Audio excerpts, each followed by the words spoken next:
નમસ્કાર વિદ્યાર્થી મિત્રો, સ્વાગત છે તમારું આજના વિડીયોની અંદર।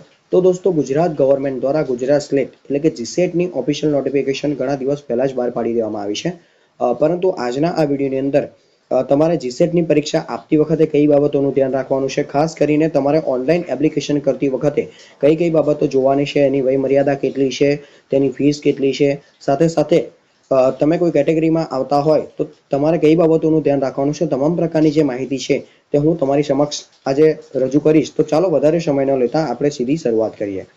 તો સૌપ્રથમ આપણે અગત્યની માહિતીની આપણે વાત કરીએ તો અગત્યની માહિતી અને તારીખ અહીંયા આપેલી છે કે ઓનલાઈન ફીની જે ચૂકવણી છે તે 21 ઓગસ્ટથી લઈને 16 સપ્ટેમ્બર સુધી રહેશે। એટલે કે તમે 21 ઓગસ્ટથી 16 સપ્ટેમ્બર સુધી ઓનલાઈન તમે એપ્લાય કરી શકશો, બરાબર છે। સાથે સાથે તમારે પ્રથમ પગલું અને બીજું પગલું બંને પગલાની અંદર તમારે ફરજિયાતપણે રજીસ્ટ્રેશન કરાવવું પડશે। પ્રથમ પગલું એ તમારે ફીને લગતું રહેશે। જો તમે પ્રથમ પગલું કમ્પ્લીટ કરશો એટલે કે ફી ભરશો તો જ તમે બીજા પગલા ઉપર જઈ શકશો। આ બાબતનું તમારે ખાસ ધ્યાન રાખવાનું છે। આગળ આપણે વાત કરીએ પરીક્ષાની તારીખની, તો રવિવારના રોજ 1 ડિસેમ્બર 2024ના રોજ આ જે પરીક્ષા છે લેવામાં આવશે। ખાસ કરીને પરીક્ષાનો જે સમયગાળો છે તે 3 કલાકનો રહેશે। સવારે 9:30 થી 12:30 સુધીના સમયગાળા દરમિયાન તમારા બંને પેપર થશે। પેપર 1ની આપણે વાત કરીએ તો 1 કલાકનું પેપર રહેશે 9:30 થી 10:30 સુધી, બરાબર। ત્યાર પછી પેપર 2ની આપણે વાત કરીએ તો 10:30 થી 12:30 સુધી તમારું 2 કલાકનું પેપર રહેશે।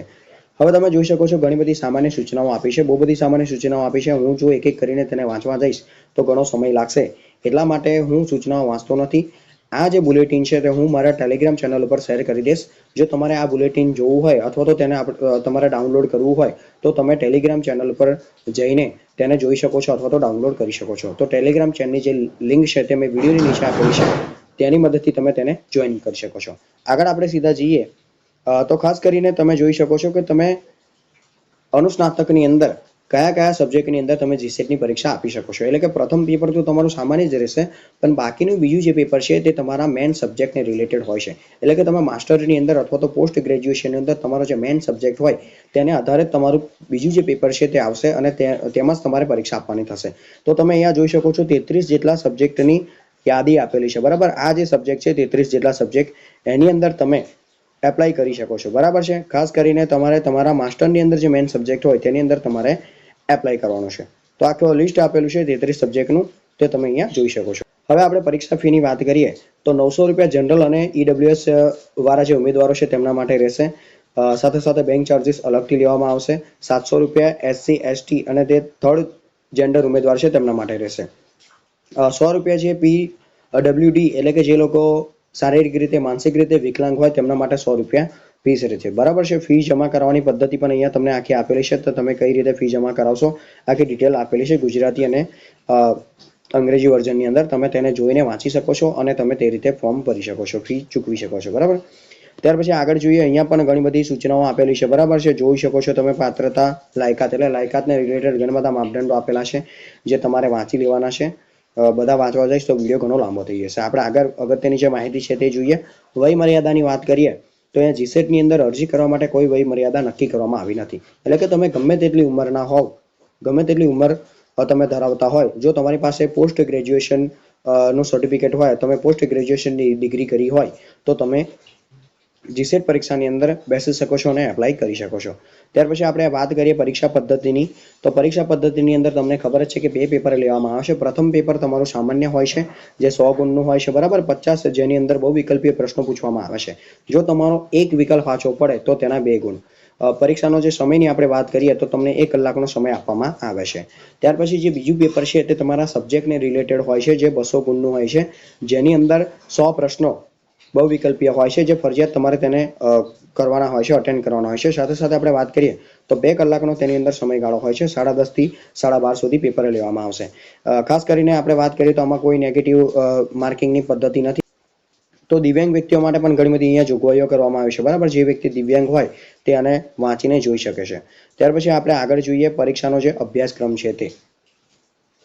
પરીક્ષાના અભ્યાસક્રમની આપણે વાત કરીએ તો તમે તેમની ઓફિશિયલ જે વેબસાઇટ છે જીસેટની, ત્યાં પર જઈને તમે પરીક્ષાનો જે અભ્યાસક્રમ છે તે ડાઉનલોડ કરી શકો છો। પેપર 1 અને પેપર 2 બંનેનો અલગથી અભ્યાસક્રમ આપેલો હોય છે, તમે તેને ડાઉનલોડ કરી શકો છો અને તેના આધારે તમે તૈયારી કરી શકો છો। સાથે સાથે અત્યાર સુધી જીસેટની અંદર જેટલા પેપર લેવામાં આવ્યા છે તે પેપરો પણ ત્યાં આગળ અવેલેબલ હોય છે, તો તમે ડાઉનલોડ કરીને જોઈ શકો છો કે કયા સબ્જેક્ટમાંથી એટલે કે કયા ટોપિકમાંથી સૌથી વધારે પૂછવામાં આવે છે અને પરીક્ષાની આખી જે પદ્ધતિ છે, પેટર્ન છે તે કેવી રીતે છે. તો તમે જૂના પ્રશ્નપત્ર પણ ડાઉનલોડ કરી શકો છો. સાથે સાથે આપણે વાત કરીએ તો અહીંયા તમે જોઈ શકો છો અનુસૂચિત જાતિ જનજાતિઓ માટે પણ ઘણી બધી બાબતો કહેવામાં આવી છે. આપણે આગળની વાત કરીએ હોલ ટિકિટ. તો હોલ ટિકિટની વાત કરીએ તો પરીક્ષાના 7 દિવસ પહેલાં હોલ ટિકિટ જે છે તે એમની ઓફિશિયલ વેબસાઇટ પર જનરેટ કરવામાં આવશે અને ત્યાંથી તમે સીધા ડાઉનલોડ કરી શકો છો. બરાબર છે. આની અંદર ખાસ વધારે માહિતી આપવામાં આવી નથી, આટલી જ માહિતી છે અગત્યની જે જોઈ તે. સાથે સાથે ઓનલાઈન અરજી કરવા માટે 2 ફરજિયાત છે. કેવી રીતે તમારે ઓનલાઈન એપ્લિકેશન કરવું તે તમામ પ્રકારની જે માહિતી છે તે અહીંયા આપેલી છે. તમે તેને વાંચી શકો છો અને તે આધારે અરજી કરી શકો છો. સાથે સાથે આગળ ઘણી બધી જેમ કે જીસેટ પ્રમાણપત્રની ખરાઈ, એટલે કે સૌપ્રથમ તો જો તમે જીસેટની પરીક્ષા આપો તો અને જો તમે પાસ થાવ, મેરિટની અંદર આવો તો તમને પ્રમાણપત્ર આપવામાં આવશે. તો તેને તમારે કઈ રીતે ડાઉનલોડ કરવાનું છે, ક્યાં સુધી તેની માન્યતા ગણાશે, તમામ પ્રકારની માહિતી અહીંયા આપેલી છે.